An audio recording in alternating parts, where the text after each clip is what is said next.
Samantha's culinary skills have always been questionable. The kitchen was never her forte. Doubts about her ability to whip up a decent meal at home lingered in the air.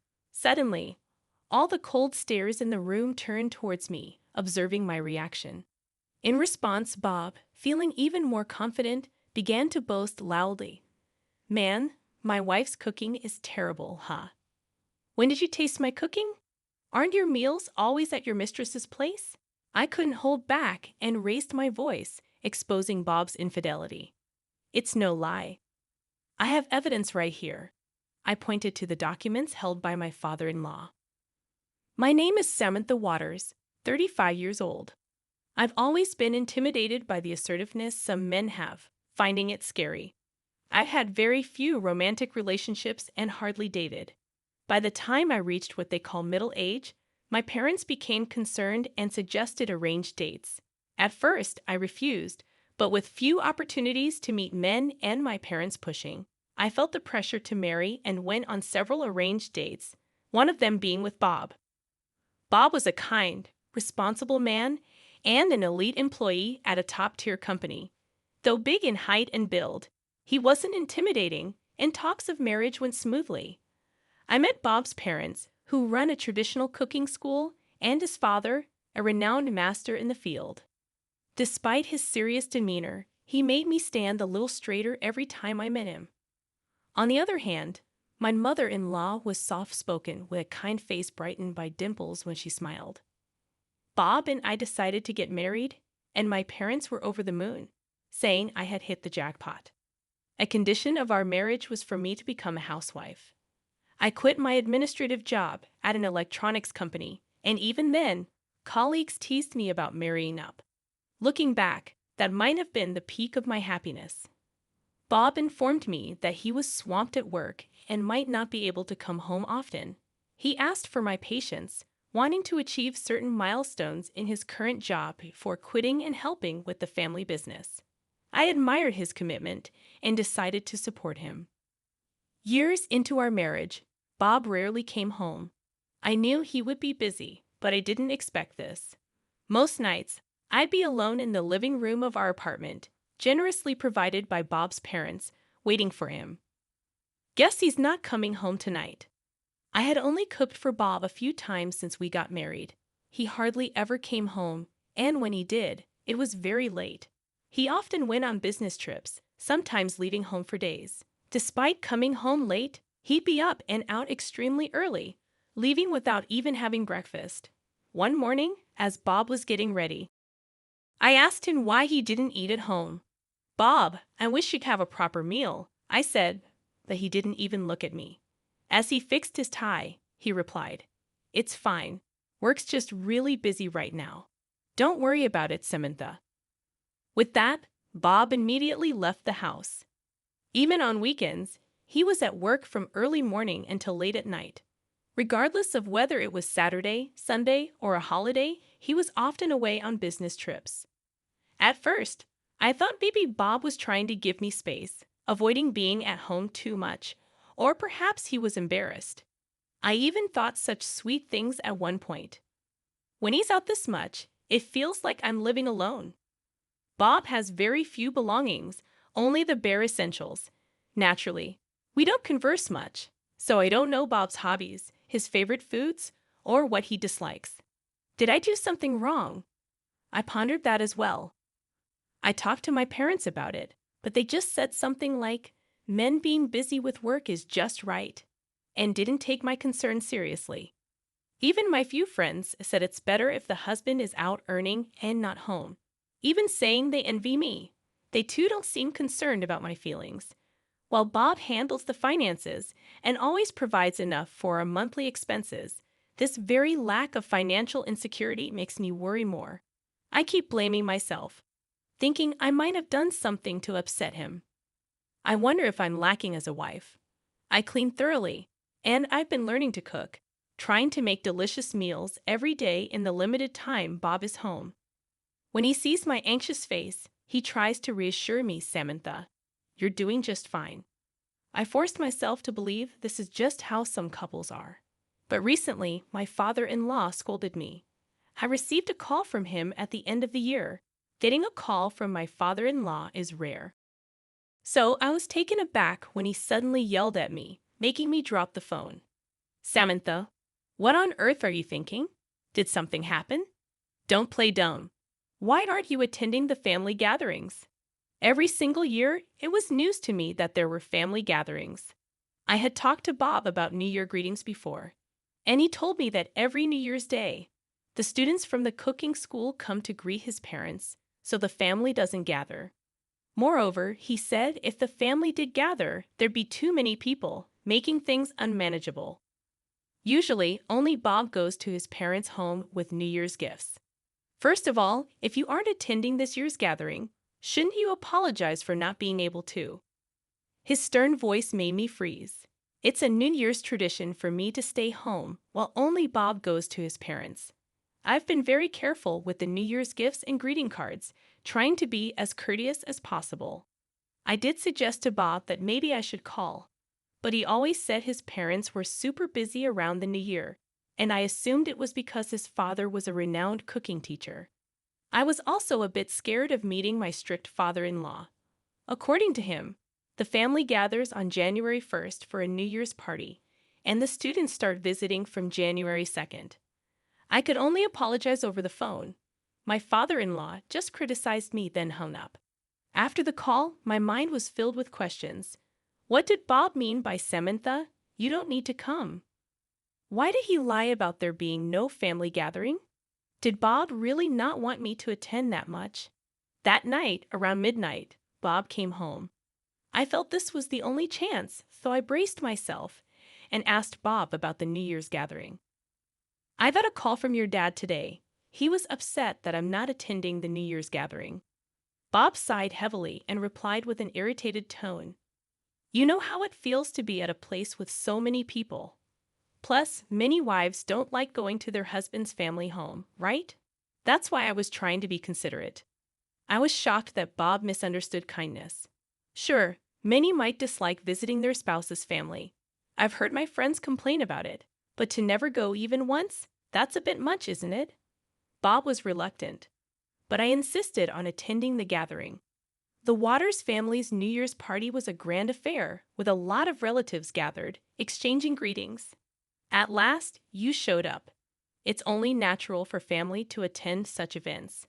My father-in-law said sternly, even when I told him that Bob had said there wasn't any family gathering.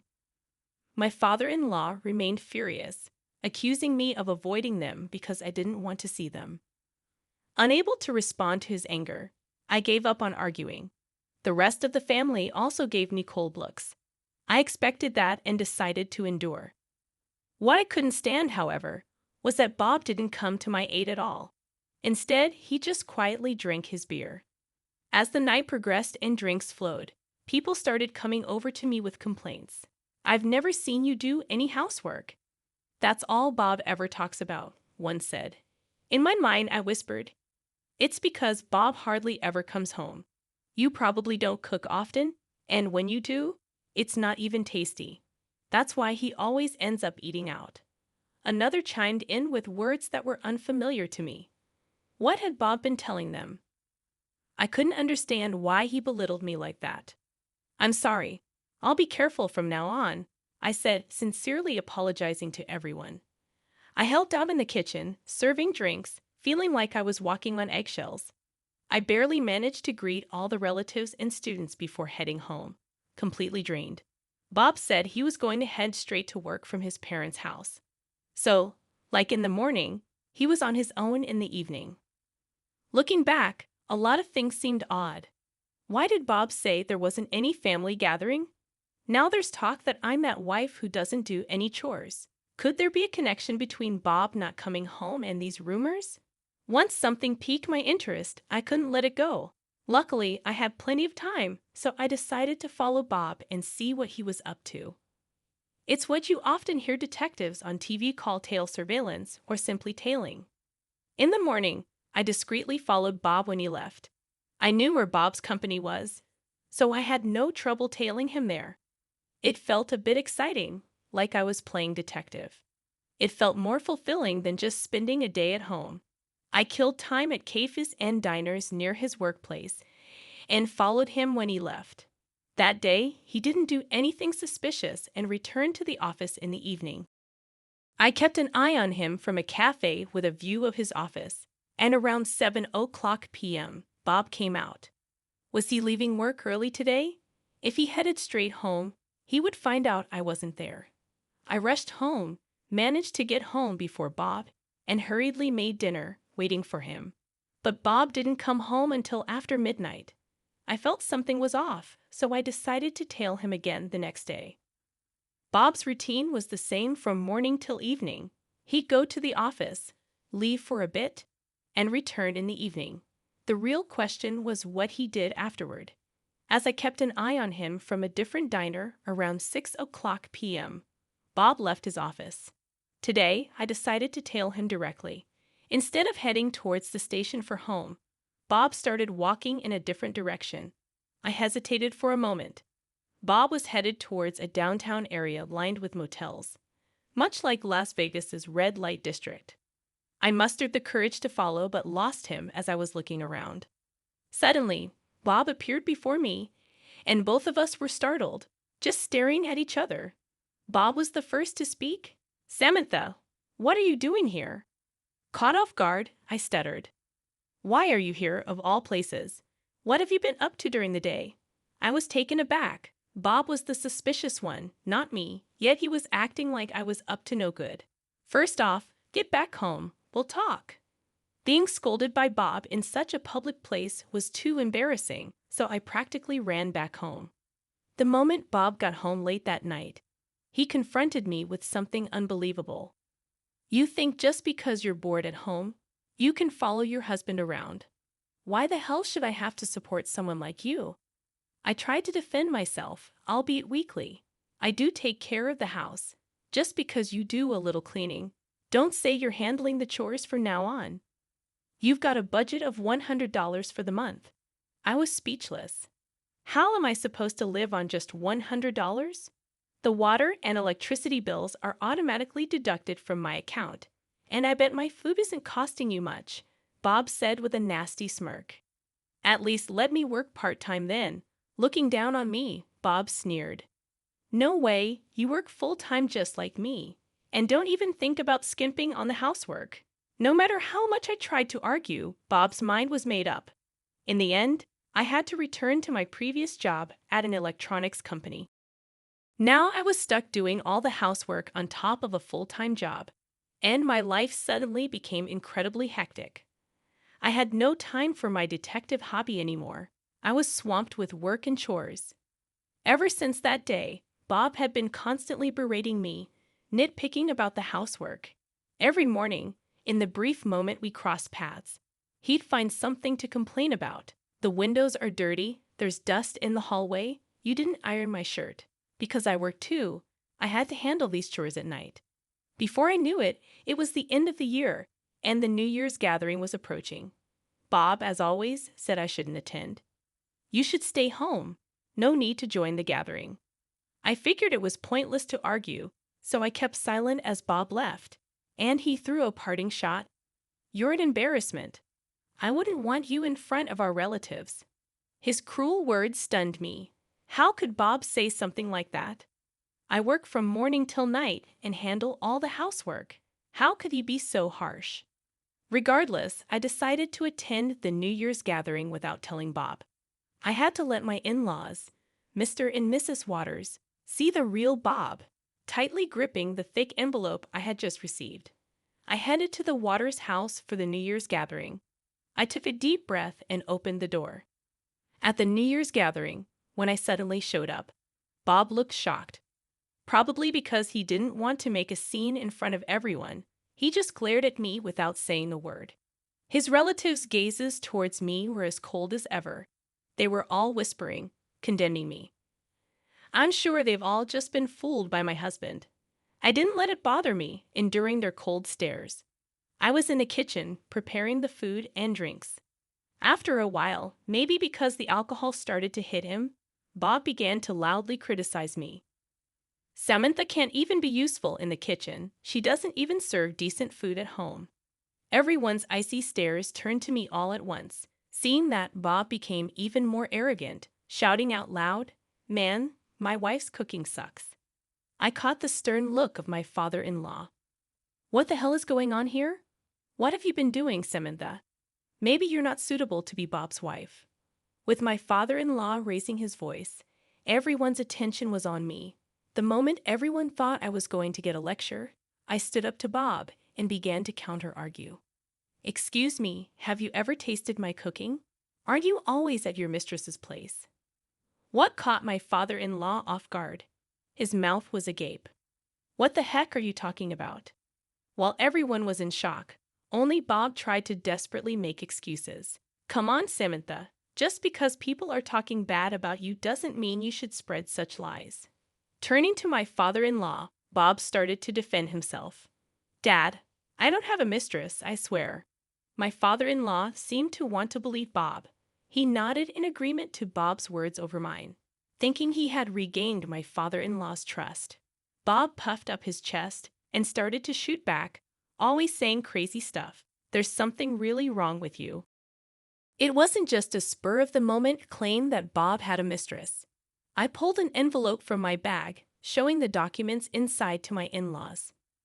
Bob continued to vehemently criticize me. "Hey, apologize now, and I'll forgive you for lying." The relatives seemed to believe that Bob didn't have a mistress, and they sent me stern glares. My father-in-law and mother-in-law were seriously reading the documents. The documents I provided were the result of an investigation into Bob's infidelity. It was clear that Bob's behavior was suspicious, so I had hired a private investigator to dig deeper. The results from the investigator were clear. Bob was caught red-handed. The reason Bob wasn't coming home was that he was with his mistress. He mostly spent his time at her apartment, and sometimes they would even check into motels. Bob was always eating at her place, while I was managing on a budget of $100 and working full-time, taking care of all the household chores. Bob was having a good time with his mistress. The time I ran into Bob in a motel district, he was about to meet his mistress there. I loudly exposed Bob's infidelity. It's not a lie. The evidence is right here. I pointed to the documents my father-in-law was holding. "The apartment you see Bob entering is not our apartment." Murmurs arose from the relatives. "Hey, Bob, is this true? What's going on? Is this some kind of fabrication?" My father-in-law and mother-in-law were engrossed in the photos. "Bob, is this true?" Sweating, Bob tried his best to deny it. "No, that's not true. I don't have a mistress." What my father-in-law and mother-in-law were fixated on were the photos. Pictures of Bob holding hands with an unknown woman, entering an unfamiliar apartment, snaps of them picking out jewelry together in a store, pictures of them drinking wine in a fancy restaurant, and photos of them shopping for groceries. In all of them, Bob's carefree smile was captured. I relentlessly confronted Bob. "Bob, you mentioned you've been busy with overtime every day, right?" Bob's face turned red, and he fell silent. My words became rapid with anger. "Why did you lie about not wanting to see the family or that the food isn't good? I never lied about any of that." Bob seemed to be playing dumb, even now. I was deeply disappointed by his attitude. Everyone went quiet as Bob and I argued, then a loud voice from my mother-in-law filled the room. "Bob, what on earth are you doing?" Bob was taken aback by her sudden outburst. "No, that's not it," he stammered. My mother-in-law, usually a gentle soul, now had a stern, almost menacing look in her eyes. Even though she wasn't yelling at me, I was still scared. "What do you mean? Are you saying all of this is made up?" She spoke in a calm voice now, but it was even more chilling. The other family members remained silent, overwhelmed by her presence. "So the story about Samantha was a lie. Explain yourself," relatives whispered among themselves. "I've never seen her so mad. She's always smiling, but she's the scariest when she's angry." Seemingly resigned, Bob sat down in a traditional manner and began to explain in a soft voice. "I knew that woman before we got married. We met at a club in Las Vegas." The room buzzed with whispers. Both my father-in-law and mother-in-law looked at Bob sternly.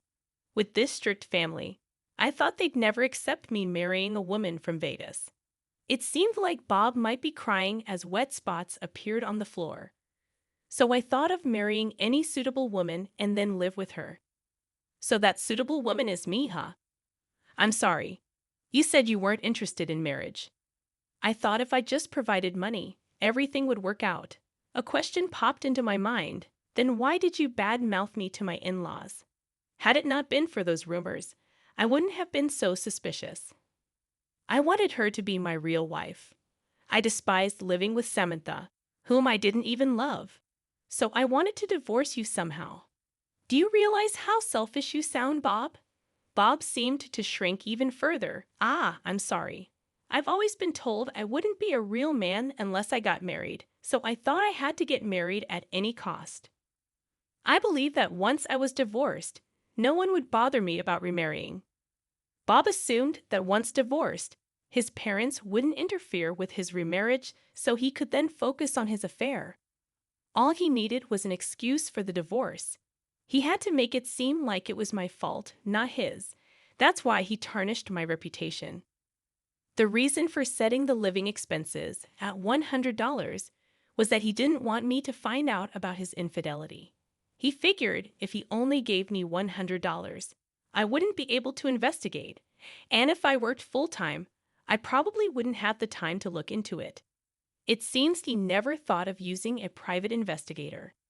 Such recklessness led to his downfall, and now Bob had to apologize in front of the family.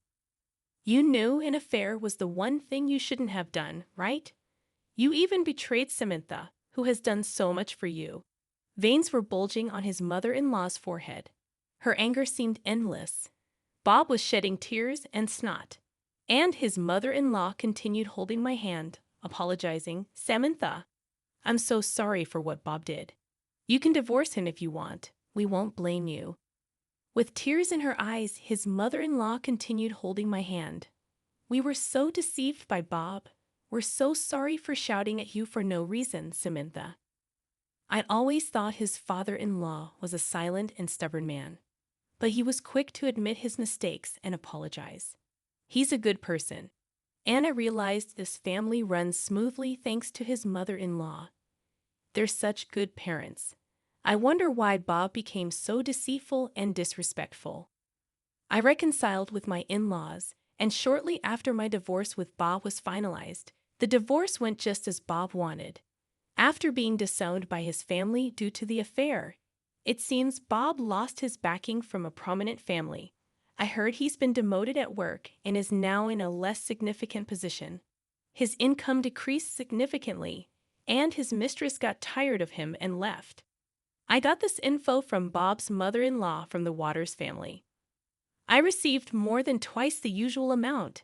I assumed part of it was hush money. Now that I have some extra money, I'm indulging in luxury trips abroad a few times a year. The apartment they prepared for me and Bob is mine to use as long as I want.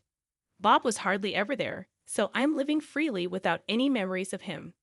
The only good thing Bob ever did was encouraging me to return to work. Thanks to that, I have a stable income now, and it seems I won't face any financial difficulties. I occasionally keep in touch with my ex-father-in-law and the rest. They invite me to their New Year gatherings, but I decline.